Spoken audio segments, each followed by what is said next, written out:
And welcome to Upon Further Review. I'm Josh Aubrey. Plenty to get to in this week's show. Bombshell dropped over the weekend as Georgia Southern Athletics Director Jared Benko announced that they would be firing Georgia Southern head coach Chad Lunsford. Lunsford had started out the season with a 1-3 record. The Eagles lost over the weekend to Louisiana 28-20, but one of the big things that happened over the weekend that may have pushed this thing forward was the fact that a Georgia Southern player was caught on video on top of a bus drinking a beer and riling up the crowd prior to the game on the way to the game that he ended up playing in later on Saturday. Benko admitted that that was one of many factors that led to his decision to terminate head coach Chad Lunsford. They have promoted within cornerbacks coach Kevin Whitley will be taking over on an interim basis. We'll hear from Coach Whitley as well as Jared Benko coming up in just a little bit. We'll also visit with some of our area high school coaches. The Statesboro Blue Devils, the Southeast Bulloch Yellow Jackets, and Bulloch Academy Gators were all off this past Friday, are all back in action coming up this Friday.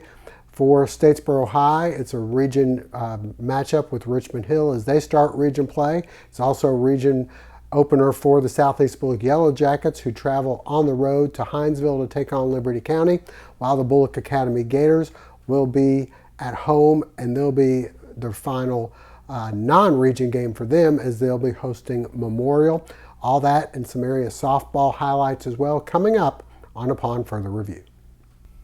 And a reminder before we go to break, hopefully you'll never be in an accident, but if so, please give our friends at the Sullivan Law Firm a call, 912-489-8888, or online at thesullivanlawfirm.com. You choose the combination, and they'll cook it in their 500-degree brick oven in just a few minutes. Your own delicious pizza experience using only the freshest ingredients on hand-tossed dough and individually sized just for you. And that Eagle Nation is why they're called Your Pie, because it's all about you. The Your Pie in Statesboro and downtown Savannah is owned and operated by Joe Hunt, a Georgia Southern grad. So when you order your next pizza, be true blue and make it all about you. Go see Joe at Your Pie, and I guarantee it, you'll be glad you did.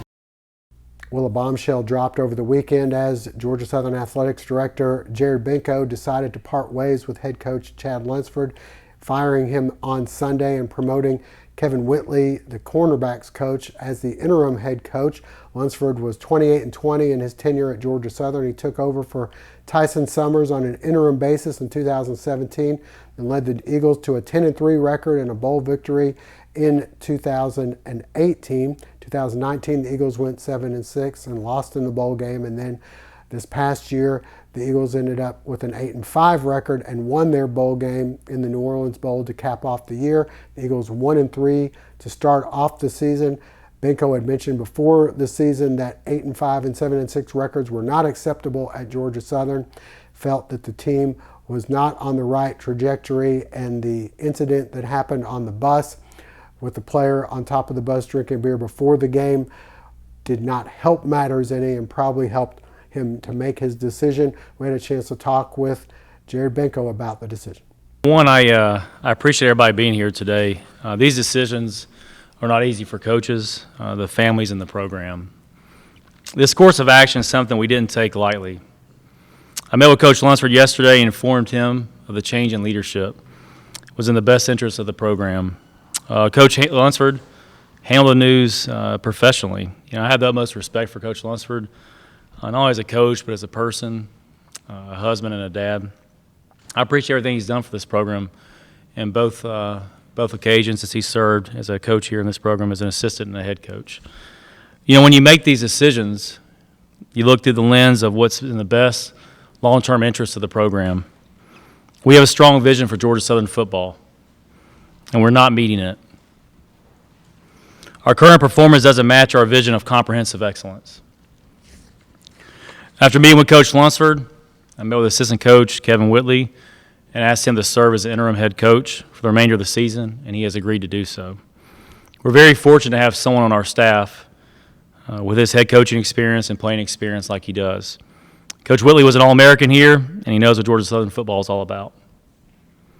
I met with our team, coaching staff, support staff, and team captains yesterday. Our student athletes are at the forefront of everything we do, and I wanted to reiterate that we're here to support them in any way that we can. I have the utmost confidence in Coach Whitley and our staff to lead our program over the next 8 games. We have a lot to play for, and I know our young men will continue to prepare and play as hard as they've been playing, and they'll continue to be ready to go this Saturday against Arkansas State. The search for our new head coach begins immediately. We want to be on an upward trajectory as a program. We want to have an identity of being highly disciplined, blue-collar, and tough. We're looking for the best possible candidate. We will look at head coaches and assistant coaches. We will work diligently to keep the search process confidential. There'll be a lot of rumors and innuendos about who the next coach is going to be, but it's not practical to respond to every rumor or bit of speculation. I would ask that everyone remain patient with the process. As I talk to candidates, if word gets out, particularly via sources that they interviewed or our leading candidate, I'm going to assume that they're not interested in the job. It is important to manage a process in an effective manner to hire the best football coach and staff possible. I know I can count on Eagle Nation to remain patient through the process and fully support the new head coach and staff once in place. The traditions of Georgia Southern football are unparalleled. Coach Eric Russell, 6 national championships, the best fans in the country, 2 members of the College Football Hall of Fame. We have more tradition in the last 39 years than anyone in the country. We can be better, and I'm fully confident we will be better.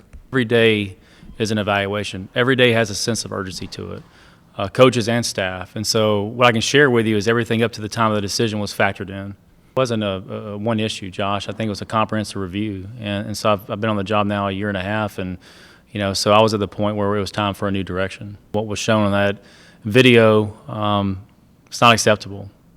It's not acceptable. And it's being handled, and we're not going to have that issue again. So I think ideally, obviously the coaches you're talking to, assistant head coaches, have current responsibilities. So you can't say it's never, but I think it's probably highly unlikely during the regular season we'll name somebody. But obviously the benefit of starting the process now is you can have conversations and start some preliminary work. Obviously the offense the coach runs will be highly scrutinized or cheered for. But to me, we're trying to find a CEO, someone that's going to develop young men of character on and off the field and have success on the gridiron. So to me, it's all about finding a CEO. It'll be a team effort with a committee, but you're right. Ultimately the buck stops with me, and I welcome that, right? And I think that when you look at, I think one of the advantages coming into this role was 20 years in the SEC and 4 different institutions. There's a lot of contacts, and when you go through a search process, you utilize those contacts, and I'm very confident that when all's said and done, we're going to have a great candidate here.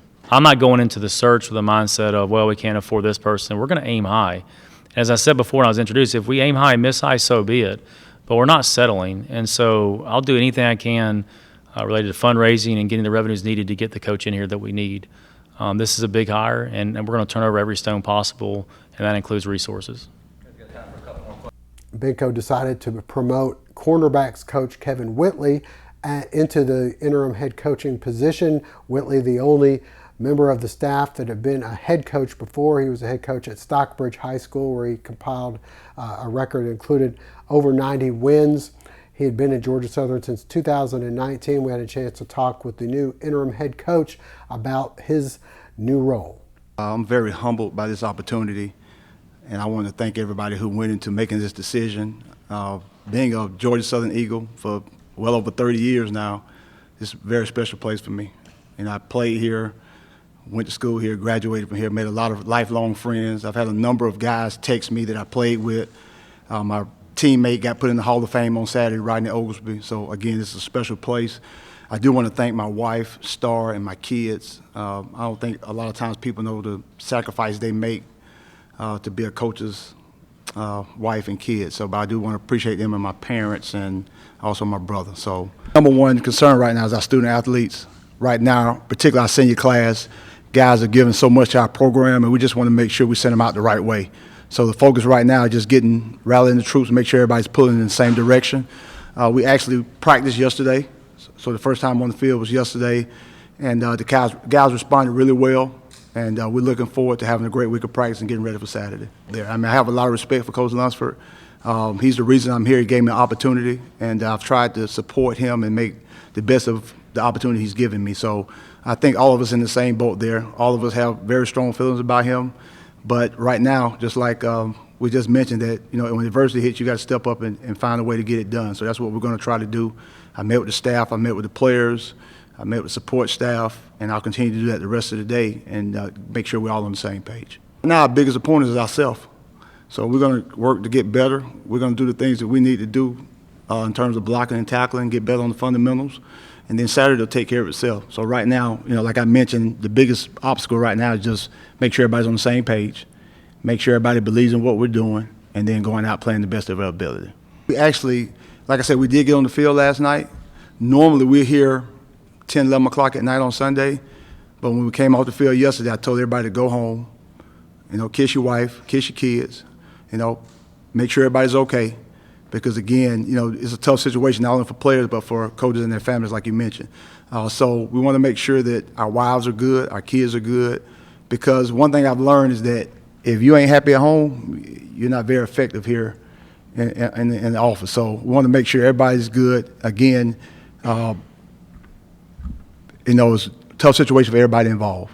And I wanted to let those guys know that I was pulling for them. I'm going to support them any way I can. Anything I can do to make this situation better for them and their families, I was willing to do that. Okay, we got a kid in December. We got a kid in February. We got a newborn just maybe 2 months ago, 3 months ago. So got a lot of new Eagles. We want to make sure all of them are good. And the Eagles getting into action this Saturday. Not much time for Coach Whitley on the job, as he's going to be thrust right into the first game of the season, an important game, as they'll be hosting Arkansas State, 4 o'clock kick at Paulson Stadium. Stay with us. High school action coming up next. McCook's Pharmacy, located on Highway 80 East, is family owned and operated by Lynn and Janie McCook, as well as their son, Josh McCook. Serving the Bulloch County area since 2005, McCook's Pharmacy offers fast and friendly service where the customers come first. Vaccinations are available, including shingles, flu, pneumonia, and Tdap. Drive-through service is available with 2 drive-through windows for your convenience. McCook's Pharmacy offers free local deliveries, and new customers are always welcome. Continuing the tradition of our family caring for your family, McCook's Pharmacy, Highway 80 East. Family Internal Medicine Associates of Statesboro, providing primary care for Statesboro area patients since 1998, providing complete physicals, complete sports physicals, Medicare wellness exams, full diabetes treatment, and education from lifestyle changes to oral medications to insulin pump therapy, in-house dermatology, in-house circulation tests, and ultrasounds, and in-house labs. Featuring nurse practitioner Melissa Beasley, Family Internal Medicine of Statesboro can accommodate same-day or next-day appointments to serve your needs. Family Internal Medicine Associates of Statesboro, where we care. At Badcock Home Furniture and More, we know what it means to find the perfect fit. The feeling of surprise. That just right moment of delight.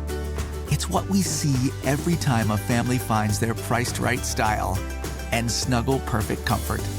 Because for us, home isn't simply where you live, it's how you live. Badcock Home Furniture and More. Just right.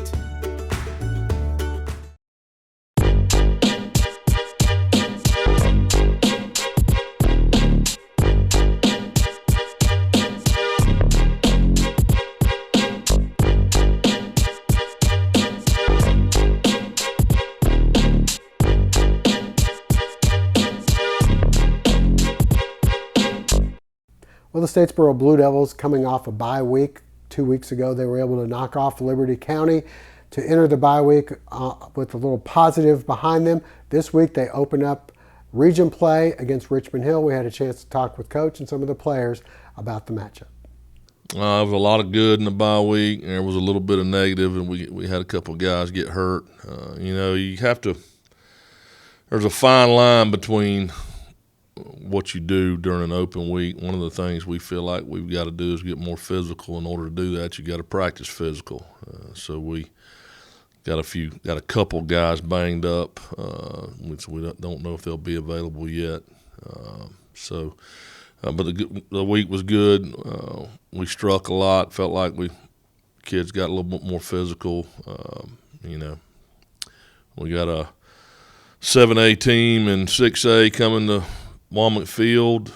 They're 1-3, but they are a very, very good football team. They've lost to some very good teams. So once again, we got our hands full. Our kids are business-like today, and we'll get practice going and get prepared for them and throw everything we got at them. Continue to oil the machine and get better. Our biggest concern is, and I think our young quarterback would agree, is how we react when folks load the box to stop our run. We don't pitch and catch well enough yet. We get better daily at it to get people off of us. So we have to be a little creative in how we game plan and try to get people out of the box. Is that something you worked on? Yeah, and it's something we'll work on this week as we go against Richmond Hill, because they like to play a lot of 7-man boxes, and not just against us, but they've done it against everybody they played, with the exception of one opponent. So you got to have answers for it. We feel like we do. We just got to execute defensively. We're going to keep playing 23, 24 guys and emphasize running the football and creating turnovers.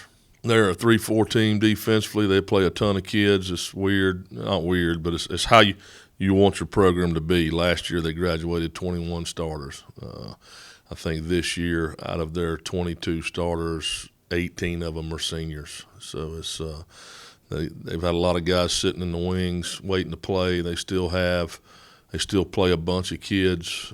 Very good quarterback, very good RPO thrower. Physical up front, great hands on the perimeter.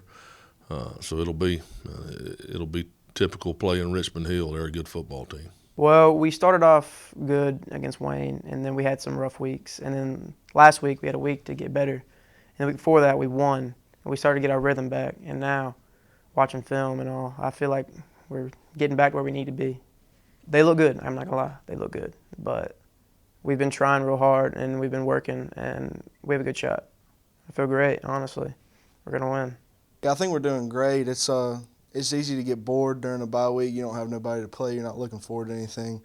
But I think we did a great job of staying focused and, just working towards the next game. We have a sophomore quarterback, and he's getting better every week, and, we're all getting there with him.